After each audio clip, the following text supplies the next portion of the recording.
వంచన సింపుల్గా తేల్చేస్తా. Teaser cut చాలా బాగుంది guys, impressive. Movie team approach అయ్యారు అండ్ మనం కొన్ని డేస్గా చేస్తున్న ఫ్రీ ప్రమోషన్స్లో ఇది కూడా ఒక భాగమే. కొందరు సీనియర్ ఆర్టిస్టులను తప్పిస్తే కంప్లీట్గా న్యూ టీమ్ అండ్ టీజర్ క్వాలిటీగా ఎంతో కష్టపడితే కానీ దాని ప్రొఫెషనల్ అవుట్పుట్తో జెన్యూన్ ఎఫర్ట్స్ అని అనిపించింది కాబట్టే ప్రమోట్ చేస్తున్నా. మన తాతల నాటి శాపంలో పుట్టుకొచ్చిన రాక్షసమాయలు ఇంకా మన ఊరిని వదిలిపోవా అంటూ బ్యాక్గ్రౌండ్లో వచ్చే డైలాగ్తో మొదలై క్రిస్టియన్ మతాధికారిని చంపేశారనే ఒక ఇంట్రెస్టింగ్ పాయింట్తో ఇది ఒక థ్రిల్లర్ స్టోరీ అని తెలియజేస్తుంది.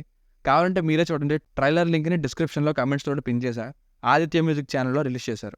సినిమా రిలీజ్ అయ్యాక అది ఎలా ఉందన్నది సెకండరీ, కానీ ఈ వంచన అనే ఒక సినిమా వస్తుందని తెలియజేయడం మాత్రం మన చేతుల్లో ఉంది. మనం సపోర్ట్ చేస్తే మంచిదే కదా, పోయేదే ఉంది. వంచన అనే పేరుతో ఉమామహేష్ మార్క్ గారు hero story, screenplay, dialogues, direction ఇవన్నీ అతనే హ్యాండిల్ చేశారు. ఇక background score, cinematography and limited run టైమ్తో క్రిస్పీ టీజర్ కట్ అని చెప్పొచ్చు. కొందరు సీనియర్ మోస్ట్ యాక్టర్స్ కూడా ఉన్నారు అండ్ సెటప్ చూస్తుంటే కోర్ట్ రూమ్ డ్రామా కూడా ఉండేటట్టుంది. అలాగే రన్ టైంలో కొంత భాగం ఇన్వెస్టిగేషన్ కూడా ఛాన్స్ ఉంది. టెక్నికల్గా సినిమా ప్రామిసింగ్గా అనిపిస్తుంది. కలర్ గ్రేడింగ్, మంచి లొకేషన్స్తో cinematography, BGM, dialogues and dubbing, thriller setup, performances ఇవన్నీ కూడా టీజర్లో బాగున్నాయి. ఇక స్టోరీ టెల్లింగ్ని ఎంగేజింగ్గా చెప్పగలిగితే మంచి సినిమా అయ్యే ఛాన్సెస్ ఉన్నాయి.